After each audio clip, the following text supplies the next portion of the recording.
How do you feel about your social media strategy right now, only using emojis? What do you think? Face palm? Shrug emoji? Today, we can communicate at any moment with a large group of people. That is the best opportunity for a business that we could have ever had, and for free. What's your brand? What's your vibe? What do you want people to get? So here we go, SCOPE. This is the 5-part social media system, and it stands for strategize, customize, optimize, publicize, energize. That's it. Oh, and a bonus, consistency. Deliver information, education, inspiration, and then you just show up and say, here you go, I've got it.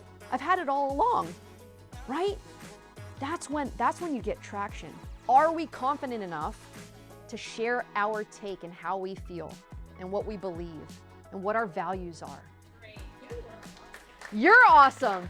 Hey, real quick, check in. Now that we understand the SCOPE method based on an emoji, how do you think your social strategy is? What do you think? Hearts, hearts, yeah, thumbs up. That was one of the most outstanding presentations I've ever heard, just full of energy. It got me thinking about all the brands and the podcasters and the people that I follow and how their method is exactly what Heather's preaching and why it's so successful.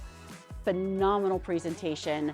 Can't wait to see more of her clips and subscribe to her podcast and her other social media.